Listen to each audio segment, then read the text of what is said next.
Good afternoon, my dear students. Actually, after a very long break, I am recording a video. I had purposely stopped recording videos because there was no new batch in between for about a month or so. Now, as the new batches have joined for for them, I am restarting recording videos, and I'll continue with what topics I had left out with. So, I had started with the lower limb. I had given you an introduction of the lower limb with the introduction of the thigh. I actually have to start with bones of the lower limb, but that I'll start slightly later. Today I will talk about a very important topic which is there of the lower limb, a very important short note to be for that matter. It's called as deep fascia of the thigh. Okay. Now this deep fascia of the thigh is clinically very important, also anatomically very important, because it has many important anatomical facts and structures which are there in it. Okay, so that is why deep fascia of the thigh has a lot of clinical and anatomical significance. Okay, so now we'll start with what do you understand by deep fascia of the thigh and what are the important features of it. Now, deep fascia of the thigh is also called as fascia lata. It is also called as fascia lata. Now, I will be stressing on important points which are there in this. So, it is called as fascia lata. Lata means extensive. It's a very extensive layer of deep fascia which is enveloping the whole of the thigh. Now, you will not be able to see my lower limb, but for imagination, you will have to understand that it is attached above to the hip bone, and below it is going to envelop the whole of the thigh, and it is going to be attached below to the tibia. Okay, so it will extend from the hip bone here above.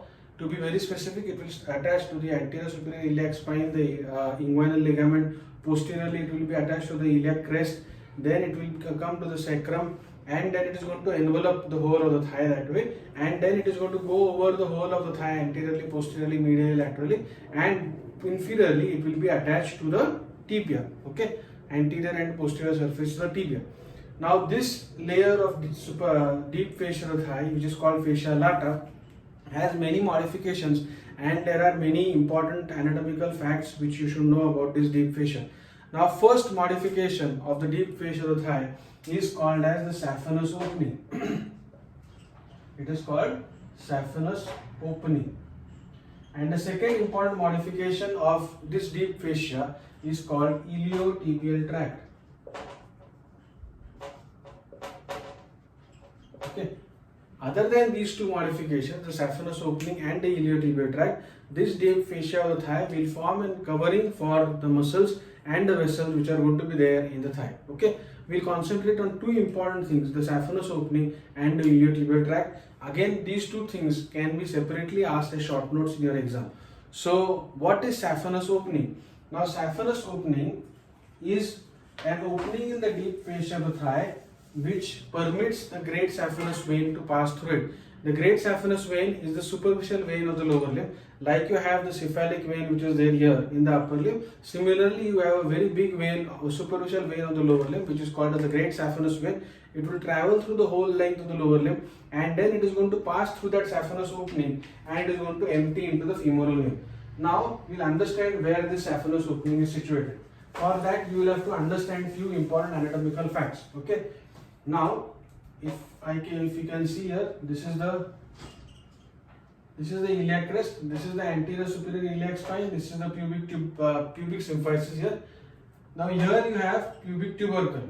Okay. Now from anterior superior iliac spine to pubic tubercle, you have the attachment of the inguinal ligament. Now where is this saphenous opening? So what you have to do, if you draw a line which is 4 centimeters below, meaning you have to take a line which is 4 centimeters below the pubic tubercle and the line which is 4 centimeters away from the pubic tubercle. When you will have to see immediately, there will be an opening which will be there here, which will be called as the saphenous opening. So clinically, where will you find the saphenous opening? It will be it will be an intersection of the point which is drawn by two lines. One line which is 4 centimeters below the pubic tubercle, and another line which is 4 centimeters away from the pubic tubercle. This is pubic tubercle, and this is your pubic symphysis. Okay, so when you draw a line which is 4 centimeters below and 4 centimeters lateral to the pubic tubercle, there will be an opening which will be called as the saphenous opening. Now, through this opening, the great saphenous vein, meaning the vein is going to be like this, it is going to pass through this saphenous opening and it is going to open into the femoral vein, which is going to be the deeper vein which is there below that. Now, there are some peculiarities of this saphenous opening. The first peculiarity of the saphenous opening is the position where it is. The second peculiarity is that if this is the opening of saphenous opening, this opening has a sieve-like fascia which is surrounding it. The saphenous opening is surrounded by a sieve-like fascia. Sieve means sandli sarka. It is a sieve-like fascia which is covering this, and this fascia is called cribriform fascia. Cribriform fascia. So this saphenous opening is surrounded by a sieve-like opening, and that opening is called a sieve-like covering, which is called cribriform fascia, and it is through this covering the great saphenous vein will pass into it and open into the femoral vein. Okay, so I'll repeat. What is the saphenous opening? It is an opening which is present into the deep fascia of the thigh. It is situated 4 centimeters below and 4 centimeters lateral to the pubic tubercle.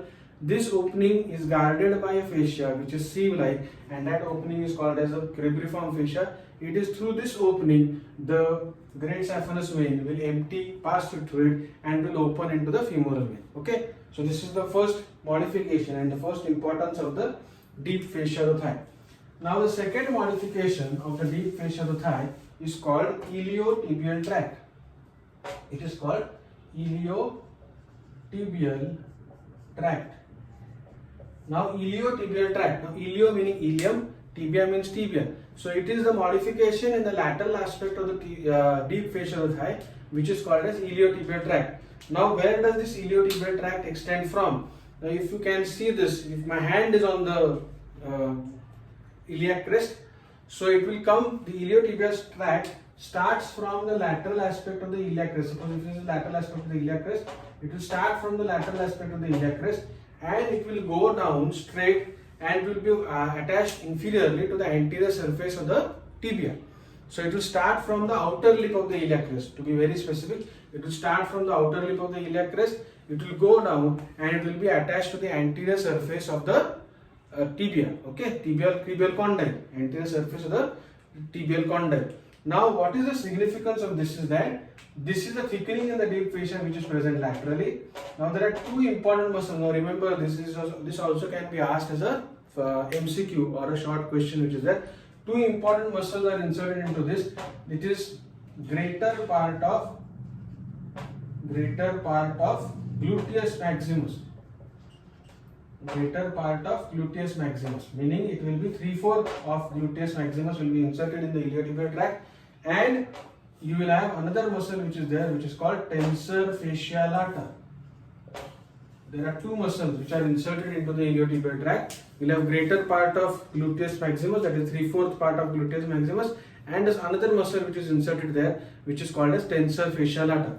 Now what is the significance of this iliotibial tract? This iliotibial tract will, now listen to what I am saying carefully. It will stabilize the knee joint during movements of partial flexion and extension. Meaning when you are going to partially flex the knee and extend the knee. Meaning whenever you are going to use the knee joint during walking, because when you walk, you partially flex the knee and extend the knee. That time, this iliotibial tract is going to support the knee joint, and it is very helpful for walking, and that is the significance of the iliotibial tract. Clear? So these are two important modifications of the fascia lata. So what is fascia lata? It is an extensive fascia which is covering the thigh or enveloping the thigh from all the sides. It is very thick. It has two major modifications. One is called as the saphenous opening and other is called as iliotibial tract. I hope you have understood this.